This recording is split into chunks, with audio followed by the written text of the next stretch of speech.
નમસ્કાર દેશભરના લાખો આંગણવાડી કર્મચારી બહેનો, સ્વાગત છે તમારું આજના આંગણવાડી સમાચારના વિડીયોઝમાં આપણી આ ચેનલમાં, જેનું નામ છે ગુજરાતી જીકેની જમાવટ। તો દેશભરના લાખો આંગણવાડી જે કહી શકાય બાળકોને ભણાવવા માટે કેન્દ્ર સરકાર દ્વારા એક નવતર પ્રયોગ હાથ ધરવામાં આવ્યો છે।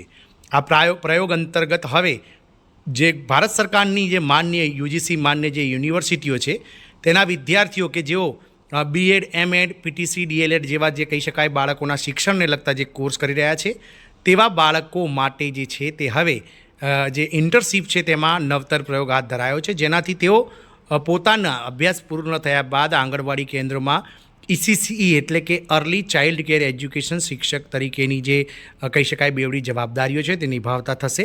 તો જાણીશું આજના વિડીયોમાં વિગતવાર કે સરકારે કયો નવતર પ્રયોગ કરવાની જાહેરાત કરી છે, જેનાથી આંગણવાડી કર્મચારી બહેનો હોય કે પછી જે શિક્ષકનું ભણતર મેળવનાર બીએડ, પીટીસી થયેલા વિદ્યાર્થીઓ હોય તેમના માટે આ નવતર પ્રયોગ કેટલો લાભદાયી નીવડશે તેના વિશે આજના વિડીયોમાં આપણે વિગતવાર ચર્ચા કરીશું। તો આજના વિડીયોમાં અંત સુધી આપ બન્યા રહો, અને જો આપ નવા અમારી પેજ અથવા ચેનલમાં આપ નવા સબસ્ક્રાઈબર હોય તો ચેનલને સબસ્ક્રાઈબ કરી લાઇક, શેર, સબસ્ક્રાઈબ કરવાનું ભૂલશો નહીં। તો કેન્દ્ર સરકાર દ્વારા મોટી જાહેરાત કરાઈ છે। હવે કેન્દ્ર સરકારની યુજીસી ગ્રાન્ટ માન્ય પ્રાપ્ત તમામ યુનિવર્સિટીના વિદ્યાર્થીઓ આંગણવાડીના બાળકોને રમકડા દ્વારા ભણાવશે। શિક્ષણનો પાયો વધુ મજબૂત કરવા માટે કેન્દ્ર સરકારની આ અનોખી પહેલ છે, આ નવતર પ્રયોગ છે। તો નવી શિક્ષણ નીતિ હેઠળ હવે યુનિવર્સિટીના વિદ્યાર્થીઓ આંગણવાડીના બાળકોને દત્તક લઈ રમકડા દ્વારા શિક્ષણ આપશે। શિક્ષણનો પાયો મજબૂત કરવાના આ નવતર પ્રયોગ વિશે વધુ જાણીએ તો દેશના ભાવિ પેઢીના શિક્ષણનો પાયો વધુ મજબૂત કરવા માટે કેન્દ્ર સરકારના મહિલા અને બાળ વિકાસ મંત્રાલય દ્વારા એક ક્રાંતિકારી નિર્ણય લેવામાં આવ્યો છે। નવી શિક્ષણ નીતિના ભાગરૂપે હવે તમામ યુનિવર્સિટીઓ અને કોલેજોએ ફરજિયાતપણે પોતાની નજીકની 5 થી 6 આંગણવાડી કેન્દ્રો દત્તક લેવાના રહેશે। આ અનોખા પ્રયોગનો મુખ્ય હેતુ 3 થી 6 વર્ષના બાળકોને early childhood care and education એટલે કે ECCE માળખા હેઠળ શ્રેષ્ઠ શિક્ષણ અને સંસ્કાર આપવાનો છે। ગોખણપટ્ટી મુક્ત શિક્ષણ, રમકડા અને પ્રવૃત્તિ દ્વારા જ્ઞાન। તો કેન્દ્ર સરકારના આ નવતર પ્રયોગ અનુસાર, આ આદેશ અનુસાર સરકાર અને ખાનગી કોલેજના વિદ્યાર્થીઓ આંગણવાડીના બાળકો સાથે સીધું જોડાણ કરશે।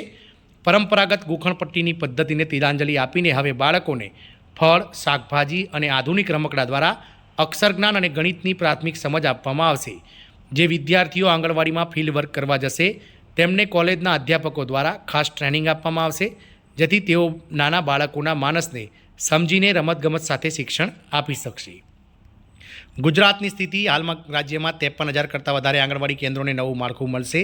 તો ગુજરાત યુનિવર્સિટીના MMTTCના ડાયરેક્ટર ડૉક્ટર જગદીશ જોશીએ આ પહેલને આવકારતા જણાવ્યું હતું કે આ એક અત્યંત આવકારદાયક પગલું છે। યુનિવર્સિટીના વિદ્યાર્થીઓ જ્યારે પાયાના સ્તરે આંગણવાડીમાં જઈને શીખવશે ત્યારે બાળકોનું શૈક્ષણિક સ્તર તો સુધરશે જ, પરંતુ સાથે સાથે કોલેજના વિદ્યાર્થીઓમાં પણ સામુદાયિક જોડાણ અને સેવાની ભાવના વિકસશે। ગુજરાતમાં 115થી વધુ યુનિવર્સિટીઓ અને 4,000થી વધુ કોલેજો હાલમાં કાર્યરત છે। અંદાજે રાજ્યમાં 53,000 કરતાં વધારે આંગણવાડી કેન્દ્રો આવેલા છે, જેમની આ નવી યોજનાનો સીધો લાભ મળશે। દેશભરમાં 13.96 લાખ જેટલી આંગણવાડીઓ આ શૈક્ષણિક પરિવર્તનનો ભાગ બનશે। યુજીસી દ્વારા વિગતો મંગાવાઈ છે। તો શિક્ષણ વિભાગ અને યુનિવર્સિટી ગ્રાન્ટ કમિશન એટલે કે યુજીસીએ તમામ કોલેજો પાસેથી તેમની નજીકના આંગણવાડી કેન્દ્રોની વિગતો માંગવાનું શરૂ કરી દીધું છે। આ લાંબા ગાળાના સામુદાયિક જોડાણ માટે હવે કોલેજોએ સક્રિય ભૂમિકા ભજવવી પડશે।